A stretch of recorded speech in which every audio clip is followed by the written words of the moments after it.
Pues muy buenos días a todos. Alex García para el canal Artículo 50. Tengo el honor de contar con Carlos Martínez, que si no me equivoco, creo que lo puedes ver, es coordinador del proyecto en ciernes Soberanía Trabajo, que se presentó el día 13 de noviembre en nota de prensa y del cual yo ya he hablado porque en vídeo he dado mis razones para las cuales unirme al proyecto y le tenemos aquí para que nos explique un poco, nos presente el proyecto. ¿Qué tal, Carlos? ¿Cómo estás? Hola, ¿qué hay? Muchas gracias por atender. Carlos, un placer tenerte con nosotros. Carlos, primera pregunta, a modo de preámbulo, ¿podrías presentarte? Sí, vamos a ver. Soy Carlos Martínez. Yo comencé mi vida laboral hace años ya siendo trabajador metalúrgico y trabajador portuario en el puerto de Valencia. Ese es el trabajo que más me ha gustado. Yo me siento portuario. Estos barquitos que hay arriba y tal es por mí. Y sobre todo porque ahora vivo en Granada, ya hace años. Vivo en Granada y el mar tiene para mí algo especial. Bueno, dicho esto, yo posteriormente, precisamente cuando llegué a Granada, cursé la carrera de Ciencias Políticas y Sociología. Fui sindicalista en activo durante mi etapa de portuario, metalúrgico y tal, y después. Estuve trabajando también en empresas públicas del ramo del transporte y posteriormente, bueno, fui también concejal del Ayuntamiento de Santa Fe, aquí en la provincia de Granada, teniente de alcalde, y fui diputado provincial, portavoz en la Diputación Provincial por el PSOE. Soy socialista. Estuve en el PSOE muchos años, me uní a la corriente izquierda socialista porque siempre he sido marxista y siempre he sido republicano. Es una corriente minoritaria en el Partido Socialista, pero que tiene derecho a existir como tal. Y de alguna manera, pues estuvimos tratando muchos años de cambiar el partido, pero cuando vimos que esto era imposible, pues muchos fuimos abandonando. Claro, yo no fui, hay otros compañeros y compañeras que se han ido y se han ido a casa, yo dije, no, hay que buscar otros. Y entonces he estado ahí durante toda una serie de años viendo, trabajé en ATAC, en la asociación de la tasa Tobin y tal, fui presidente, tuve el honor de ser presidente de ATAC España y pertenezco al Consejo Científico de ATAC España en calidad de politólogo.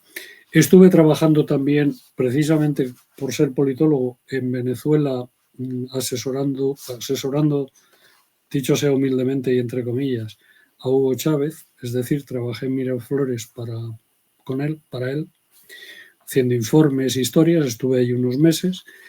Posteriormente, pues me reincorporé aquí a mi actividad laboral y en estos momentos estoy jubilado. Participo muchísimo en redes sociales, escribo artículos, es decir, que mi trabajo como politólogo continúa y mi trabajo como analista, como activista político nunca ha desaparecido. Bien. Soy de los que mueren con las botas puestas. Sí, otros también hemos tratado de cambiar partidos. En mi caso, en el PC, también estimo que fue un fracaso. Bien, entonces, ¿cuándo te fuiste al PSOE? Pues mira, yo me fui del PSOE cuando Zapatero hizo las reformas exprés de la Constitución.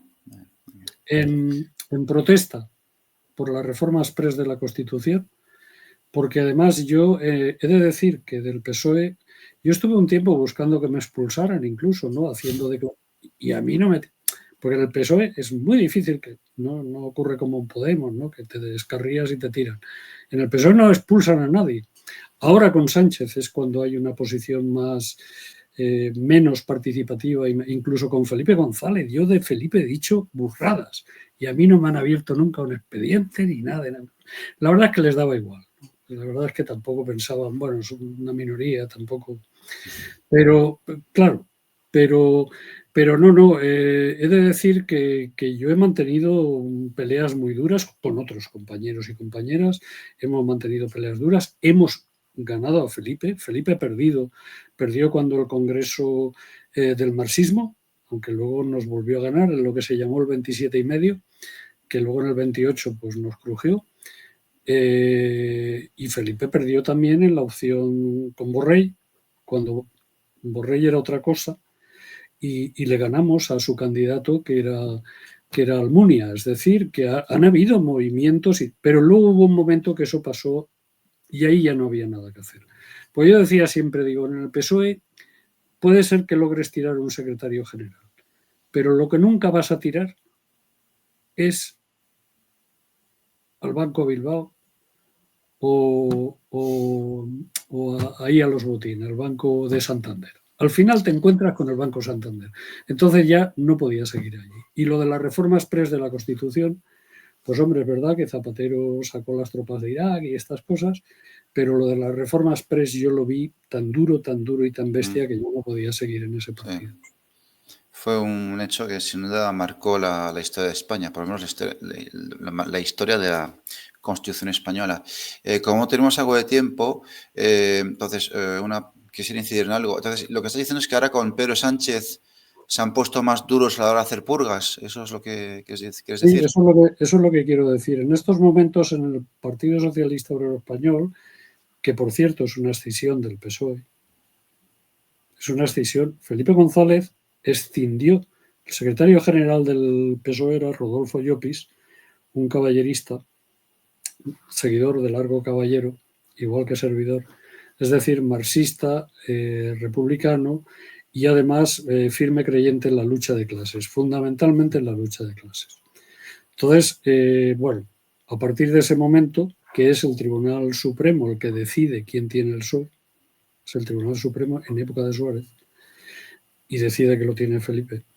Entonces, el PSOE tenía, los que decidían, teóricamente, eran las asambleas de las agrupaciones, luego habían comités provinciales, habían organismos, etcétera, etcétera. Las listas a diputados se debatían democráticamente, se votaban, todo eso se hacía, es cierto. Es verdad que el aparato tenía forma de coaccionar. Por ejemplo, cuando Felipe tenía todo el poder, el 82 para adelante, que tenían todas las instituciones en la mano, pues a un alcalde, que había muchos alcaldes de izquierda, llegaba un alcalde y le decía, oye, que tienes que votar con el aparato porque si no la subvención para la Casa de la Cultura y para el campo de fútbol no te llega. Tacatá. Entonces, se utilizaban métodos, pero había, en estos momentos en el PSOE, no existen ya asambleas ni locales, ni provinciales, ni estatales. Las ejecutivas son las que hacen las listas y hacen todo. Es decir, el PSOE de hoy ya no tiene nada que ver con el PSOE. Bien. Y bien, entonces, entonces se anunció, en nota de prensa en varios medios, principalmente El Común, que de hecho aprovecho para recordar que aquí un servidor escribe artículos de vez en cuando, publica ahí sobre, está publicando últimamente artículos sobre ateísmo y,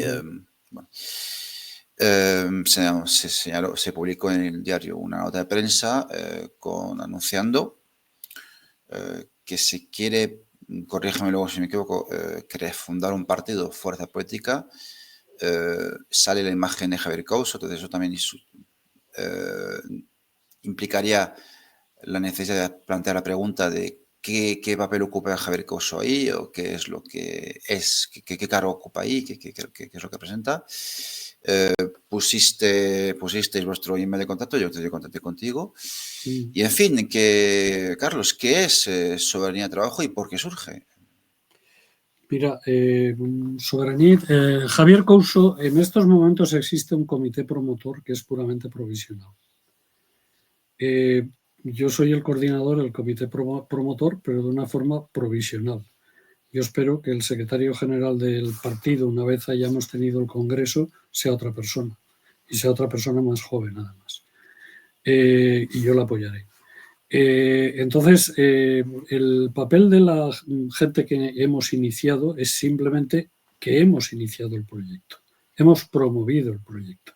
no quiere decir que queramos, ni nadie aquí es nada de forma definitiva. Sí es cierto que Javier Couso, que es una persona conocida, reconocida y que dio en su momento el paso de dimitir de europarlamentario, porque él dimitió, no es que no repitió en la siguiente lista electoral ni nada de esto, él dimitió siendo todavía europarlamentario, es el portavoz del partido. Quiere decir que es la persona que ocupa el liderazgo en estos momentos del partido hasta que el Congreso pues vea a ver si es él o si es otra persona. Y entonces Javier Couso pues es una persona que tiene una trayectoria personal y un conocimiento, y tiene también pues es buena persona, es buena gente, uno puede estar más o menos de acuerdo políticamente con él, porque en política no se trata de estar de acuerdo con las personas, sino que se trata de estar de acuerdo con las ideas y con los proyectos, por lo tanto hacer política, pero en estos momentos es el referente público, por decirlo de alguna manera. ¿Cómo surge? Mira, yo mentiría si dijera que Sarah Wagener, y sobre todo en mi caso, Óscar Lafontaine, en mi caso y el de otros compañeros que veníamos del PSOE, Óscar Lafontaine no hubiera tenido influencia en el paso que hemos dado y en nuestro apoyo total y absoluto con la construcción de Soberanía y Trabajo. Óscar Lafontaine fue secretario general del SPD alemán, se opuso, fue candidato en las elecciones, se opuso a la reunificación de Alemania y fue el SPD a las elecciones generales con Lafontaine como candidato, oponiéndose a la reunificación alemana, porque entendía que la RDA no debía desaparecer. El SPD entendía, o sea, fijaros. ¿Esto a qué se debe? Bueno, se debe seguramente a la influencia de Willy Brandt y su corriente de entendimiento con la Unión Soviética. Willy Brandt era partidario, lo que él llamaba la Realpolitik. Entonces, Lafontaine es una persona que viene de ahí, de esa opción, y él, cuando posteriormente es nombrado, cuando llega Herreder a primer ministro, ahí pierde por goleada Lafontaine, luego ganó Herreder, y Herreder lo hace ministro de Economía porque era un tipo, es un economista, entre otras cosas, muy competente. Bueno, pues lo primero que plantea es que hay que acabar con la autonomía del Banco Central alemán y del Banco Central europeo. Los bancos centrales, como bancos que son estatales, como bancos oficiales que son, como bancos que emiten la moneda, deben ser bancos soberanos. Entonces Lafontaine, consecuente con eso, llega al ministerio y dice: soberanía para el Banco Central alemán no puede ser soberano, tiene que depender del gobierno, sí, del Estado. Porque la Unión Europea había acordado previamente que los bancos centrales tenían que ser autónomos dentro de su política monetaria y de destruir la soberanía económica. Entonces, Lafontaine se opone a eso. Herreder le llama y le dice, no, esto es un acuerdo de la Unión Europea, esto hay que hacerlo, esto tal. Y entonces, en lugar de quedarse, por ejemplo, como ha hecho Podemos en el gobierno de Sánchez, que iban de almas en pena, hoy no nos dejan, hoy, pues Lafontaine, que es un tipo socialista consecuente, hace lo que un socialista consecuente hace y que yo en su momento también hice, pues se va. Se va. Estuvo de ministro 2 meses, no llegó. O sea, cuando él vio que no le dejaban hacer la política del programa y la política de la izquierda, se piró. Entonces, Lafontaine posteriormente funda Die Linke, es el fundador fundamental de Die Linke, junto con gente que viene del partido, del antiguo Partido Socialista Unificado Alemán, que es como se llamaba el Partido Comunista de Alemania del Este. Se produce la fusión. Fundamentalmente lo que aporta Lafontaine a Die Linke son socialdemócratas sindicalistas. Fundamentalmente lo que aporta es una fracción obrera, la fracción obrera del SPD. Entonces, él estuvo ahí unos años, bien, y es la época de oro de Die Linke, pero claro, llega un momento en que en que él deja ya, dimite de secretario general, lo deja y tal, pero cuando él ve que Die Linke cada vez más va uniéndose a las posiciones woke, a las posiciones globalistas y mantiene unas posiciones a favor de la guerra de la OTAN contra Rusia en Ucrania, pues entonces Lafontaine se va de Die Linke y se va.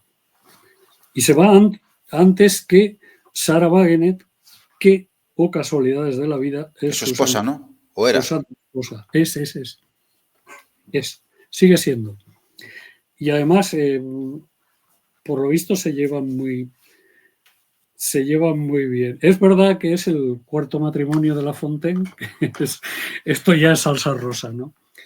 Y ella es bastante, bueno, ella tiene, no sé si son 40 años menos o 30 y tantos años menos, ¿no? Pero por lo que sabemos mantienen una relación envidiable para muchas parejas, por lo que sabemos. Pero no está en edad ya de dejar a su mujer, ¿no? Si no fuera al revés, pero no, es un hombre. Entonces, en ese sentido, yo imagino que Lafontaine, con esto no quiero decir, porque la que toma la iniciativa y es la líder es Sara, pero Lafontaine sigue escribiendo y nosotros seguimos leyendo a Lafontaine, seguimos siguiendo lo que dice.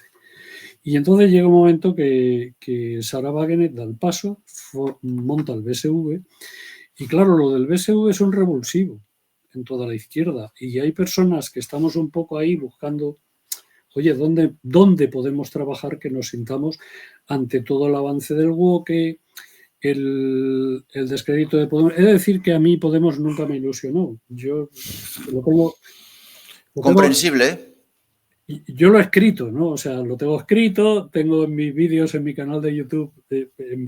Yo siempre le he dado mucha leña, incluso en épocas que no se podía, porque cuando algunos empezamos a dar leña a Podemos, cuando Podemos empezó, poníamos alguna cosa en Facebook o en Twitter y nos salían enseguida 40 o 50, algunos de ellos conocidos, dándonos, pero una leña impresionante. Porque, claro, eran el partido único. Es más, yo llegué a estar en una reunión en Sevilla para montar una historia de unidad y buscar, en fin, tantos intentos que han habido entre diferentes fuerzas políticas, y llega el de Podemos y dice, bueno, si aquí no hay que discutir ya, aquí el partido ya lo tenemos. Y ahí estábamos gente con mucha trayectoria, muchos años de... Y luego encima yo también cogí muchos cabreos porque había sido presidente de Ataque España, como sabes, y muchas de las cosas que otros habíamos escrito, Ricardo García Zaldívar, que yo, que otra gente, incluso Juan Torres, Fernando Moreno, tal, habíamos escrito, pues luego veíamos que Pablo Iglesias, y yo decía, coño, por lo menos podía reconocer el copyright, ¿no? Por lo menos podría decir, oye, tal y como ha dicho Juan Torres, oye, tal como ha dicho Ricardo, o tal y como ha dicho Carlos, pues tal, ¿no? Pues nada, descubrían el Mediterráneo en base a trabajo que ya se estaba haciendo hacía tiempo, ¿no? Pero luego además todo esto y encima se apoderaron del 15M, ¿no? Y con lo cual ya yo creo que Podemos, lo digo así de verdad porque lo llevo años diciéndolo, ha sido una desgracia para la izquierda en su conjunto.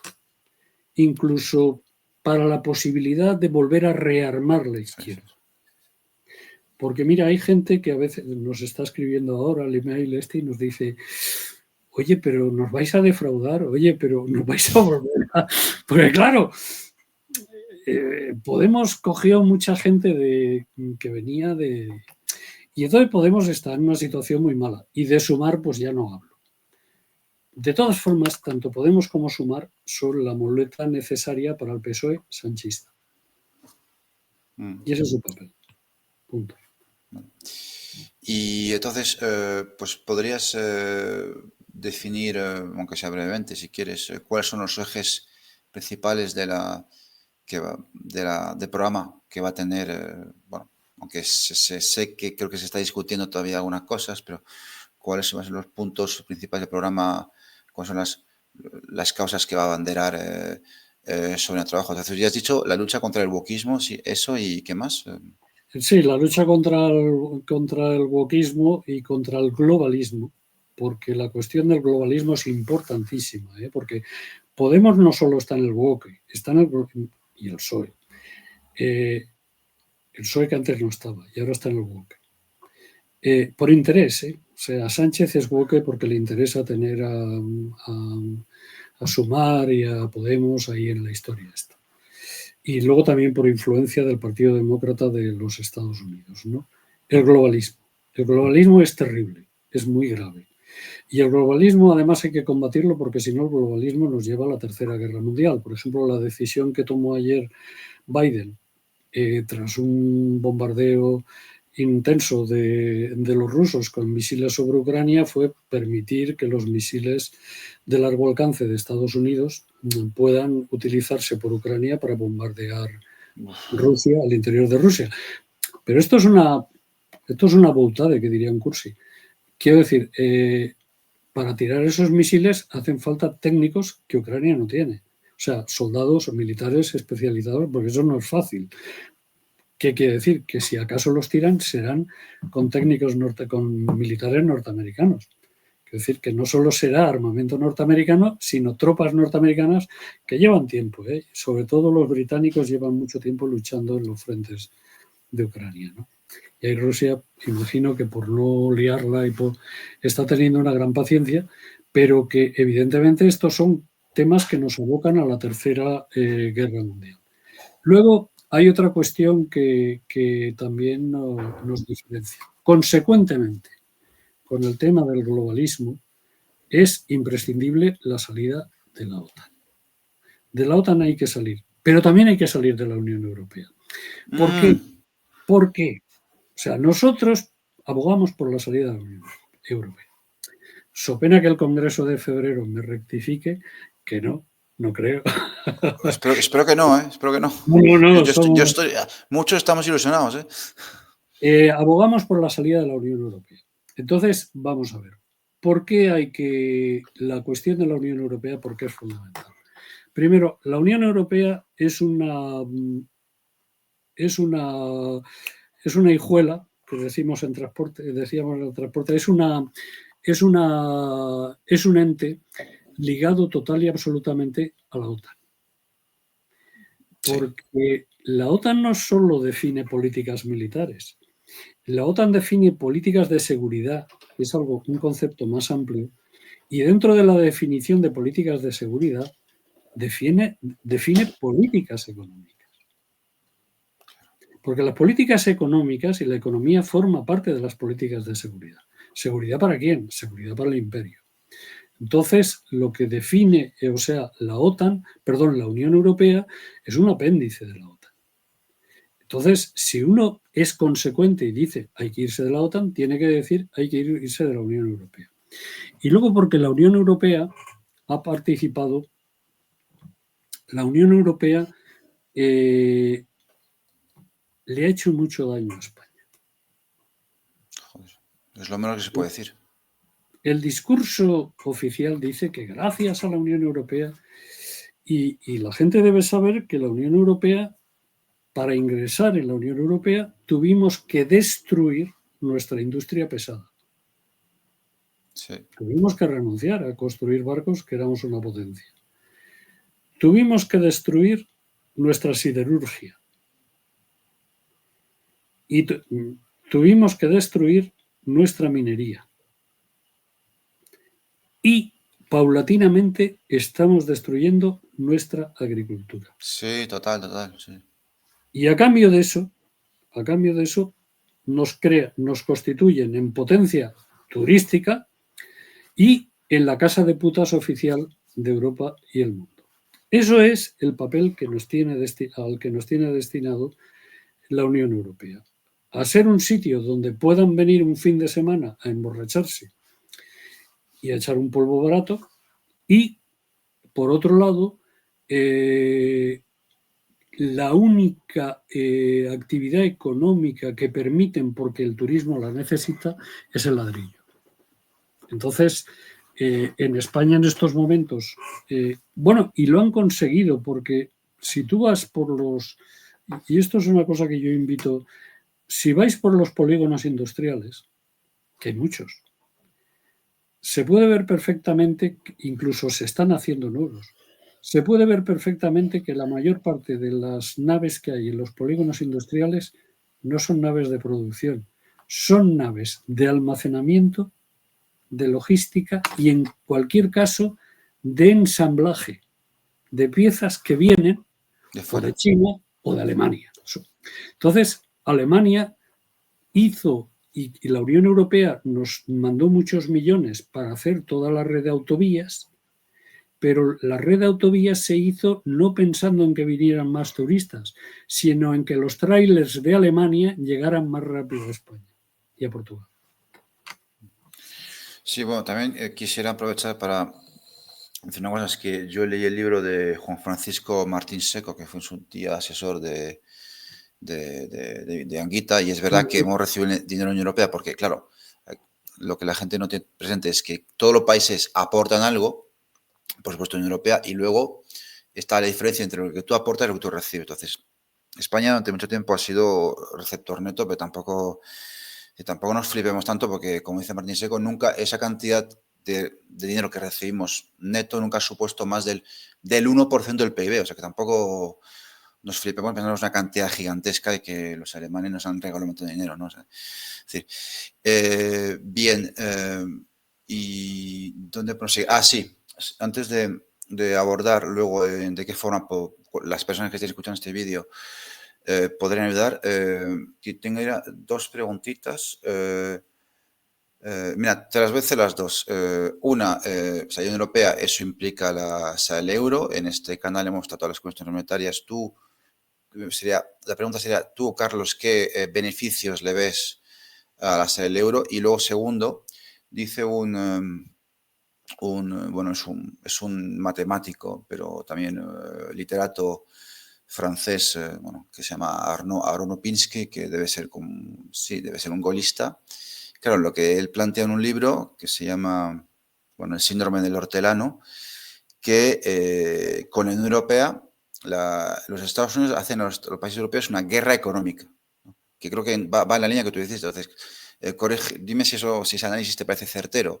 La OTAN sometería a los países de la OTAN, que no todos los de la Unión Europea están dentro de la OTAN, pero bueno, la mayoría, geopolíticamente, y luego la Unión Europea será el instrumento para hacerles la guerra económicamente. ¿Estás de acuerdo con eso?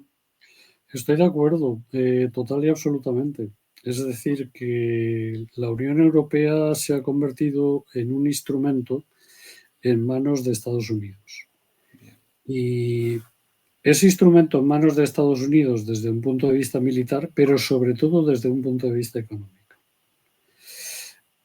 Porque claro, al perder de hecho, la soberanía, desde que esto es que es muy largo, pero lo haré muy rápido. Desde Bretton Woods y desde la pérdida del patrón oro y la asunción del dólar como moneda de cambio, pues ya el resto de las monedas del mundo son monedas que carecen de soberanía, porque dependen del dólar. De ahí, por ejemplo, que el tema de los BRICS sea tan importante.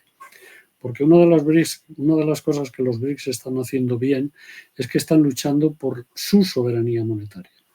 Es cierto que es verdad que van a apoyarse en monedas muy fuertes, como es el yuan, como es seguramente el rublo y como seguramente la rupia india y a lo mejor el escudo brasileño. Tienen que buscar, es verdad, no vamos a ponernos exquisitos y que todo es perfecto, pero también es cierto que están luchando contra el dólar. En el momento que el dólar caiga, Estados Unidos cae. Porque portaaviones ya tiene más China, o sea, submarinos nucleares ya tiene más China que Estados Unidos. Y en portaaviones pronto lo alcanza. Y en economía en estos momentos es tan importante tener solvencia económica como portaaviones.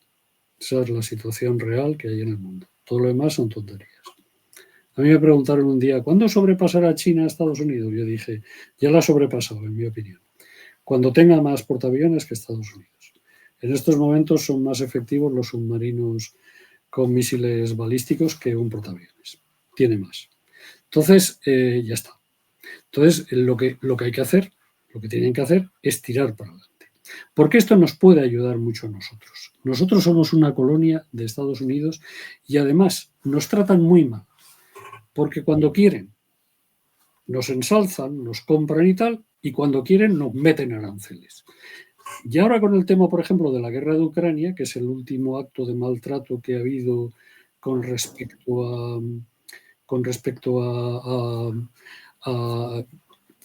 al maltrato, digamos, de Estados Unidos hacia Europa, Estados Unidos obliga a Europa a que deje de comprar gas natural ruso y Claro. petróleo ruso a cambio de imponernos el suyo. Pero es que el suyo, señores verdes, que son la maravilla de son la clave de bóveda del woke en Europa, verdes hay en todos los partidos, no solo se piensa en los partidos verdes. El woke verde dice, no, esto del petróleo ruso y tal no, porque los wokes están a favor de la guerra en Ucrania. Entonces, ¿qué ocurre? Que la mayor parte del gas natural y el petróleo que nos están enviando Estados Unidos, 5 o 6 veces más caro que era el ruso, procede del fracking, señores verdes. Sí, sí. Procede del fracking. Y nos lo venden más caro. De tal forma que a quien se ha hecho un favor al final ha sido a la India y a otros países espabilados que están comprando petróleo ruso barato y vendiéndoselo a Europa caro. O sea, es decir, nos gobiernan imbéciles. O sea, nos gobiernan gente tan vendida. Es que esto hay que decirlo. Son tan traidores los dirigentes europeos que nos tienen sometidos totalmente a los intereses de Europa. Esto, ya que has hablado de gaullistas, el general de Gaulle se dio cuenta. Ya en su momento, en los años 60, se dio cuenta. De hecho, De Gaulle sacó a Europa. De Gaulle tenía dos manías interesantes. Una que sacó a Francia de la OTAN, porque vio lo que era la OTAN, sacó a Francia de la OTAN, por lo menos de la estructura militar. Del Comando Militar Integrado, sí, sí. De la estructura militar. Y otra que se negó siempre a que Gran Bretaña entrara a la Unión Europea. Sí, se negó siempre, sí. ¿Por qué? Porque Gran Bretaña es desde que aparecieron los Estados Unidos, desde el siglo XVIII, desde la Revolución Americana, desde después de la independencia de Estados Unidos, es el aliado más firme y más fiel que tiene Estados Unidos en Europa y siempre. O sea, yo creo que en geopolítica, en geoestrategia, hay que respetar mucho, que al primero que se lo escuché fue Alfredo Jalife Rame, el concepto anglósfera. La anglósfera es la íntima alianza de los anglosajones para dominar el mundo. Y De Gaulle era consciente de eso. Es verdad que él era partidario de la francofonía, la grandeur, tenía complicado competir en ese sentido, desde ese punto de vista, conservador también que lo era, pero él tenía muy clara que su posición debía ser de independencia con respecto a Estados Unidos y a sus estructuras militares y económicas, y que si había Unión Europea, a lo que De Gaulle no se negó, sí dijo, vale, pero con los británicos fuera, con los británicos dentro jamás. Entonces, quiero decir que no sé si esto ha contestado a tu pregunta sí. o no. Sobre la guerra económica he contestado y has abordado un poco la respuesta a la otra pregunta. Es, bueno, soberanía de trabajo, entonces va a defender, va a proponer al pueblo español la salida de la Unión Europea. Eso entraña la salida del euro porque, bueno, claro. Bueno, no, aparte, no se puede, jurídicamente, el país que ya está en el euro, no hay forma jurídica de que si sale la Unión Europea no salga un tiempo del euro. O sea, jurídicamente no existe esta cláusula. Ya la última pregunta, antes de ya luego abordar qué es lo que podemos hacer los que estemos, bueno, yo y los que estén escuchando este vídeo, qué puedo hacer por su trabajo. ¿Tú qué ventajas le verías a que España saliese del euro? Hombre, primero que recuperaríamos la soberanía económica, porque sin soberanía económica no se pueden dar avances hacia posiciones, digamos, más progresistas en cada ocasión, ¿no? Por ejemplo, el socialismo visto desde la democracia es imposible sin soberanía económica, y la soberanía económica es no estar en el euro, es fundamental. Pero es que hay que saber que las posiciones de una socialdemocracia coherente, no digamos ya del socialismo, de una socialdemocracia coherente y consecuente, en la Unión Europea son ilegales. Sí, Son sí, ilegales. La socialdemocracia en la Unión Europea es ilegal. Y en España, en el Estado español, el Reino de España también. Por lo tanto, y una de las causas es la cuestión precisamente de la falta de soberanía económica.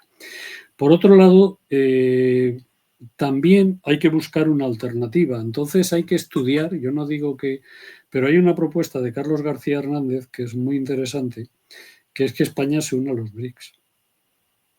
Entonces, España está en Europa, ¿no? Mire usted, claro, Bielorrusia, pues un país en la esfera de Rusia y tal, y entonces están los BRICS, es Europa, están los BRICS. Serbia está estudiando un posible acuerdo con los BRICS y está interesada en unirse a los BRICS, que ya es un caso diferente al de Bielorrusia. Y también Eslovaquia, incluso Hungría tendrían. Pero luego hay un país, digamos, entreverado, como es Turquía, que ha ingresado en los BRICS, ¿no? Nosotros, por nuestra posición mediterránea y como país mediterráneo, puente con África del Norte, creo que podíamos estar perfectamente. A mí esta idea me parece muy correcta. Es cierto que hay que estudiarla y habrá que debatirla en el congreso que vamos a tener en la primera semana de febrero. ¿de acuerdo? Habrá que verla y debatirla, pero es una solución, ¿no? Es decir, la gente, alguno puede tener miedo al vacío de decir, oye, que la peseta otra vez y tal, que, bueno, hay posibilidades y el mundo, en este mundo hay posibilidades, porque vamos a ver, en estos momentos, en la Unión Europea, ¿qué estamos haciendo económicamente en este país? Si no fuera por el turismo, aquí estábamos matando el hambre a puñetazos. Y como se lían a misilazos, aquí el turismo no dura ni 15 días. Y si no, que en Valencia ha ocurrido una situación trágica, terrible, etcétera, etcétera, etcétera. Pero no toda la comunidad valenciana se ha inundado. Sin embargo, toda la comunidad valenciana ha caído en pico al turismo. Se ha inundado una zona de la provincia de Valencia. Sí. Toda la comunidad valenciana está teniendo multitud de... Es decir, cualquier mínimo desastre que hay, desgracia, tal, influye. Bueno, de hecho, cuando el COVID, el turismo se hundió. Claro, es que depender del turismo es pan para hoy y hambre para mañana. Sí. Y la Unión Europea nos dedica a eso. Sí. Bueno, desde aquí un saludo, un abrazo a las víctimas de la Dana. Yo tengo familia en Valencia. De hecho, voy esta semana o la siguiente a Valencia capital. Entonces, mis familiares, a ellos no les ha tocado, o sea, no han sido afectados especialmente por el desastre, pero desde aquí un abrazo cariñoso a las víctimas de la Dana. Y bien, entonces, Carlos, muchas gracias por... Porque yo soy valenciano, vaya. Sí, sí. Vivo en Granada. Sí, no, mi familia le pasa como la tuya, que viven en la ciudad de Valencia o en pueblos que no se han inundado. De hecho, mi pueblo, que es Burjasot, no se ha inundado. Mi pueblo de Burjasot no se ha inundado. Entonces, quiero decir, pero a pesar de todo, el tema de turismo, bueno, Burjasot nunca ha sido turístico, es un pueblo industrial, ciudad dormitorio, en fin, de siempre. Pero, y ya finalmente quedaba el tema de, la última pregunta que me hacías es cómo se puede colaborar.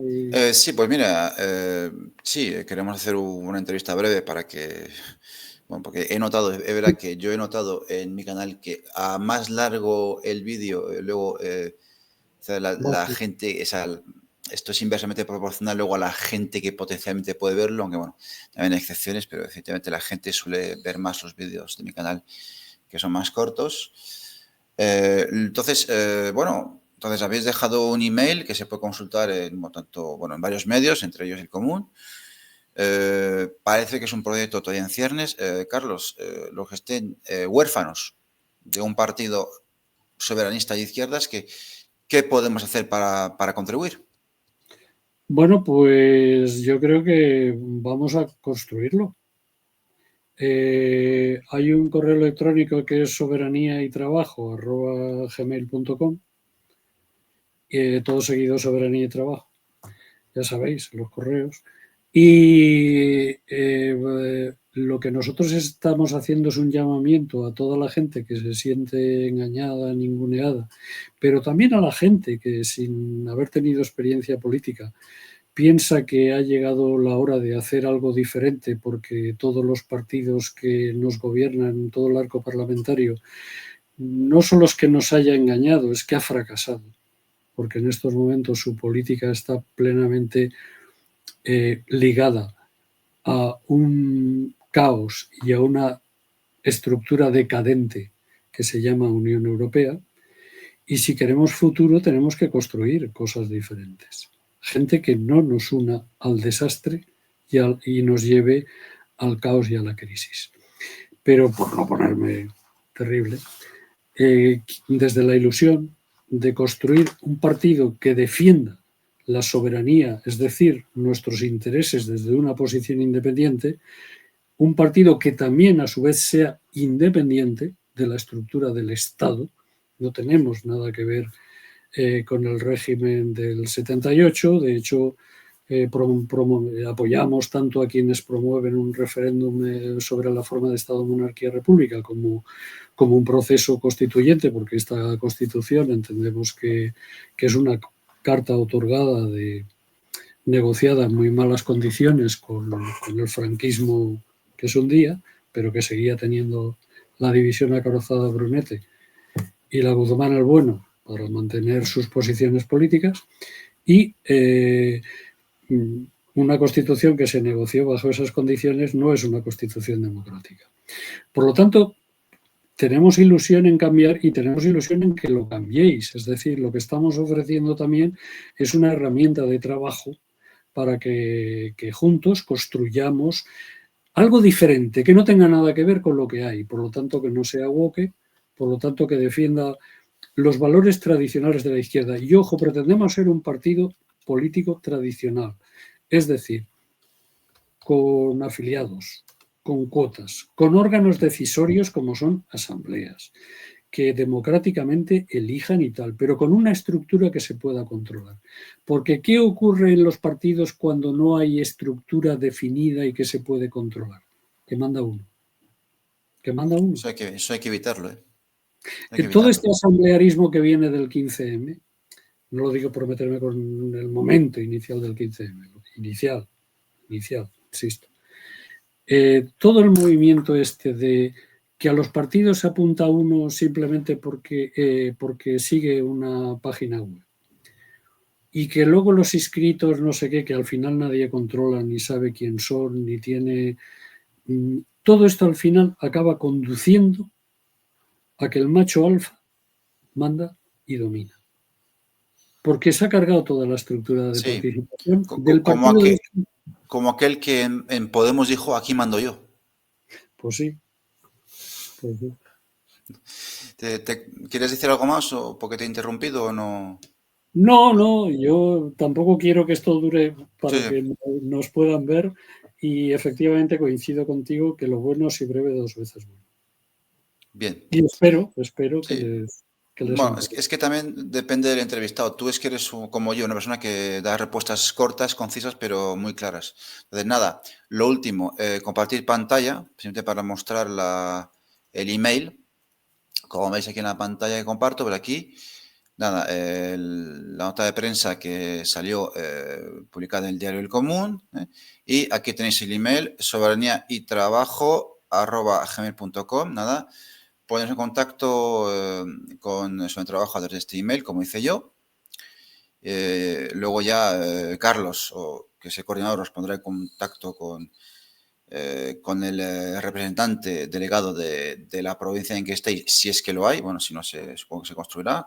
Sí, Yo lo hice y tú me puse en vamos. contacto con la persona de Madrid, que posiblemente lo trae aquí para que hablemos de determinadas cosas, que hablemos del proyecto y de otras cuestiones puede ser interesante. Te agradezco, por cierto, que hayas hablado del general de Gaulle, porque, bueno, yo soy un golista, porque, bueno, sí, porque resulta que nací en Francia, soy muy francés y, bueno, yo me considero un golista social, o sea, un golista de izquierdas, ¿no? Entonces te agradezco esas... El golismo, esto en ATAC, esto es algo que vimos en ATAC, el golismo es antineoliberal. Ah, sí, sí, totalmente. Sí. El golismo, es que te lo digo porque lo he citado porque en mi etapa de ATAC, que para mí ha sido muy vitalmente muy importante y científicamente también, estuvimos estudiando posiciones, digamos, desde lo conservador se enfrentaban tanto al imperialismo como al neoliberalismo. Y había un caso claro que era el golismo. Igual que hay un caso que es cierto sector de los socialcristianos belgas, que también están en unas posiciones, y hoy en día ya no, pero en su momento estuvieron en posiciones antineoliberales, incluso de la propia democracia cristiana alemana, que también tuvo sectores antineoliberales. Y esto hay que saberlo. Ahora, si hay un caso claro, es el general de Gaulle, que por cierto yo me llamo como él. Ah, claro, Carlos. Charles. Charles de Gaulle. Pues nada más, Carlos. Nada, estamos en contacto. Yo, nada, pues voy a seguir poniendo el canal. Voy a poner el canal de YouTube al servicio del partido. Y luego en un futuro, de hecho, tal y como dije en el vídeo que saqué hace poco, donde explico mis razones por el proyecto, luego posiblemente eso tenga una repercusión sobre lo que diga, puede decir o no puede decir por una cuestión disciplinaria del partido, pero es una cosa que asumo plenamente porque vale la pena. Porque yo, desde que me fui el PC en 2019, 5 años desesperado por encontrar un partido que se correspondiese más o menos con lo que yo busco y que tenga pinta de ser algo serio, y creo que es el caso de Soberano Trabajo. Entonces, de aquí animo a todos los que me escuchen que estén de acuerdo, por lo menos en lo fundamental, con su trabajo, que se ponga en contacto con Carlos en el email que hemos ya enseñado. Nada. Carlos, muchas gracias por venir. Bueno, siempre digo al invitado si tiene algunas últimas palabras que decir, si quiere o no.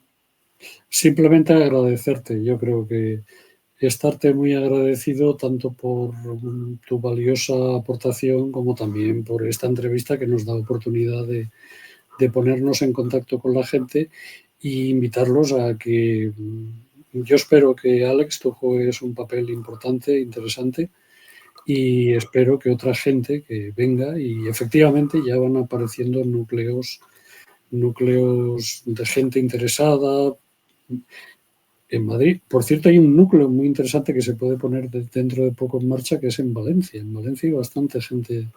Es una cosa curiosa, ¿no? Tal vez el caos valenciano ha llevado a gente a decir, oye, pues lo que está Posiblemente. ocurriendo en Valencia es un caos político, social, económico y humanitario incluso. Y hay un caos. Entonces, Totalmente. Pues nada, entonces, muchas gracias a los que nos habéis escuchado. Si os ha gustado el vídeo, no dudéis en poner un poco arriba, comentar en la caja de comentarios, incluso lo que digo siempre. Como decía Deng Xiaoping, lo que importa no importa si el gato sea negro o blanco, lo que importa es cazar ratones. Entonces, comentar en positivo o comentar en negativo, bueno, a mí me da lo mismo porque ayuda a referenciar el canal. Y nada, agradecer a Carlos que haya venido, y nada, que nos vemos en el siguiente vídeo. Hasta luego. entonces